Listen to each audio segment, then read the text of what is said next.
కీర్తిశేషులు పొట్టి కోటేశ్వరరావు గారి 39వ వర్ధంతి సందర్భంగా ఒంగోలు వాస్తవ్యులు దేశట్ల గోత్ర సంభవులు పొట్టి వీర రాఘవరావు ధర్మపత్ని మాలతి గారు ఈ రోజున అనగా 2025 డిసెంబర్ 31వ రోజున దయానంద వేద గురుకుల వేద విద్యార్థులకు అన్నదాన నిమిత్తం, గోవులకు గోగ్రాస నిమిత్తం, యజ్ఞ నిర్వహణ నిమిత్తం విరాళాన్ని అందించారు.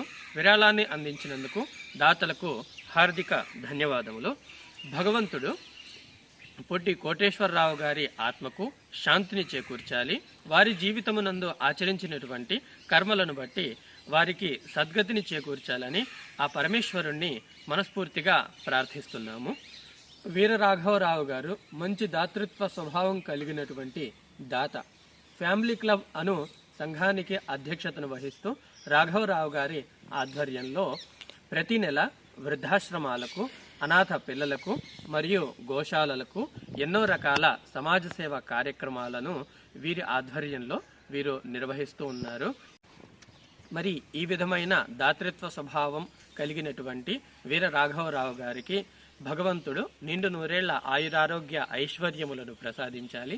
ధాన్యం, ధనం, 100 సంవత్సర దీర్ఘాయుష్ను ప్రసాదించాలి. ఏ విధమైనటువంటి ధర్మకార్యములను వీరు నిర్వహిస్తున్నారో వీరు ఇదే విధంగా ఈ క్రమంలోనే నిర్వహిస్తూ ఉండాలి. ఇంతటికన్నా ఇతోధికంగా ఎక్కువ ధర్మకార్యాలు చేసేటటువంటి శక్తి సామర్థ్యాలు భగవంతుడు వీరరాఘవరావు గారికి ప్రసాదించాలి. లక్ష్మీదేవి యొక్క కృపా కటాక్షం ఎల్లప్పుడూ రాఘవరావు గారిపైన మరియు వారి కుటుంబీకులపైన ఎల్లప్పుడూ కలిగి ఉండాలని ఆ పరమేశ్వరుని ప్రార్థిస్తూ ఈ కుటుంబీకులకు వేద మంత్రాల ద్వారా ఆశీర్వాదం. ఓం భద్రం కర్ణేభిః శృణుయామ దేవాః భద్రం పశ్యేమాక్షభిర్యజత్రాః స్థిరైరంగైస్తుష్టువాంసస్తనూభిర్వ్యశేమहि దేవహిత యదాయుః. ఓం సత్యాః సంతు వీరరాఘవమాలతి దంపత్యోః కామాః. ఓం సఫలాః సంతు వీరరాఘవ మాలతి దంపత్యోః కామాః. ఓం భద్రాః సంతు వీరరాఘవ మాలతి దంపత్యోః కామాః. ఓం పూర్ణాః సంతు వీరరాఘవ మాలతి దంపత్యోః కామాః. ఓం శతమానం భవతి శతాయుః పురుషశతేంద్రియః ఆయుష్యేవేంద్రియే ప్రతిష్ఠతి. ఆయురస్తు, ఆరోగ్యమస్తు, ఐశ్వర్యమస్తు, ఉద్యోగ వ్యాపార వ్యవహార అభివృద్ధిరస్తు, మనోవాంఛాఫలసిద్ధిరస్తు, సమస్త సన్మంగళాని భవంతు. ఓం స్వస్తి స్వస్తి స్వస్తి. యజ్ఞ నిర్వహణ నిమిత్తం విరాళాన్ని అందించినందుకు ధన్యవాదములు.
గురువులకు గోగ్రాస్ నిమిత్తం విరాళములను ఇచ్చినందుకు ధన్యవాదములు.